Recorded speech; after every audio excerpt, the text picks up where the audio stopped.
অন্তর্বর্তীকালীন সরকারকে নস্যাৎ করতে পরিকল্পিত প্রচেষ্টা চলছে। প্রশাসনের বিভিন্ন স্তরে আওয়ামী লীগের দুসরা এখনও অবস্থান করছে বলে মন্তব্য করেছেন বিএনপির সিনিয়র যুগ্ম মহাসচিব অ্যাডভোকেট রুহুল কবির রিজভী। শনিবার বেলা 11:30টার দিকে নারায়ণগঞ্জের রূপগঞ্জের হাটাবো আতলাসপুরে আওয়ামী সন্ত্রাসীদের হামলায় আহত ছাত্রদলের সাবেক নেতাকে আমরা বিএনপি পরিবারের পক্ষ থেকে সহায়তা প্রদান শেষে তিনি এমন মন্তব্য করেন। রুহুল কবির রিজভী বলেন, বিগত সময়ে 4 মন্ত্রীর পরামর্শে শেখ হাসিনা সকল অপরাধমূলক কর্মকাণ্ড চালিয়ে গেছেন। তাদের পরামর্শে ছাত্র জনতার অভ্যুত্থানের সময় ছাত্র জনতাকে গুলি করে বোমা মেরে হত্যা করা হয়েছে। এখন অন্তর্বর্তীকালীন সরকার থাকা সত্ত্বেও অপরাধীরা দাপিয়ে বেড়াচ্ছে বলে উল্লেখ করেন তিনি।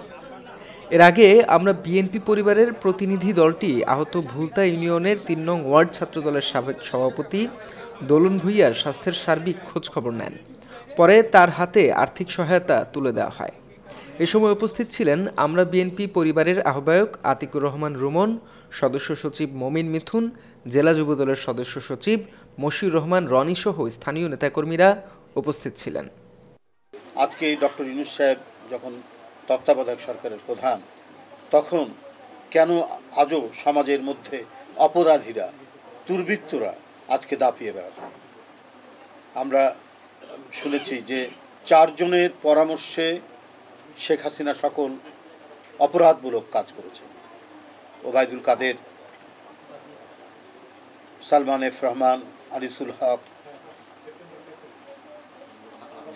এই আপনারা আরও যারা এখানে রয়েছেন, আরও একজন আছেন, নামটা মনে, স্বরাষ্ট্রমন্ত্রী আসাদুজ্জামান কামাল, এই গ্যাং অফ 4 এরা যত হত্যা সব নির্দেশ দিয়েছে, মানে রাষ্ট্রটাকেই অপরাধী রাষ্ট্র পরিণত করেছে। তার একজন নিরাপত্তা উপদেষ্টার নাম তারেক সিদ্দিকী, তিনি প্রধানমন্ত্রী, তৎকালীন অবৈধ প্রধানমন্ত্রী শেখ হাসিনাকে পরামর্শ দিয়েছেন যে কিছু লোককে মেরে ফেলুন, কিছু লোক মারা গেলে পরেই আন্দোলন ভয় পেয়ে যাবে, থামিয়ে যাবে। এটা কোনো সভ্য দেশের সরকার হতে পারে?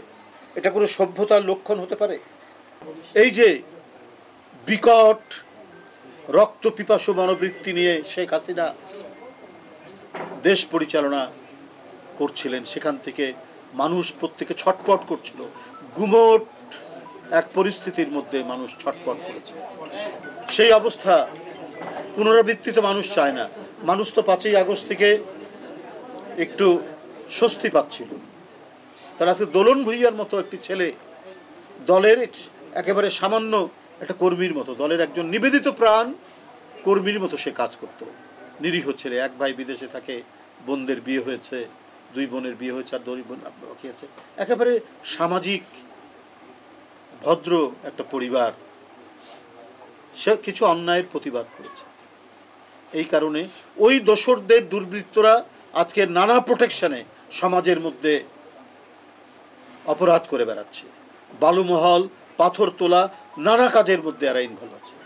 আজকে আমরা এসেছি, আমাদের ভারপ্রাপ্ত চেয়ারম্যান যে কথাটি এখানে বলেছেন যে সারা দেশে তিনি যারা আন্দোলনে গুলি খেয়েছেন, আহত হয়েছেন, পঙ্গুত্ব বরণ করেছেন, দৃষ্টিশক্তি হারিয়ে গেছে, যাদের পা হারিয়েছে, হাত হারিয়েছে, তাদের পাশে এই আমরা বিএনপি পরিবারকে দিয়ে দৌড়াচ্ছেন।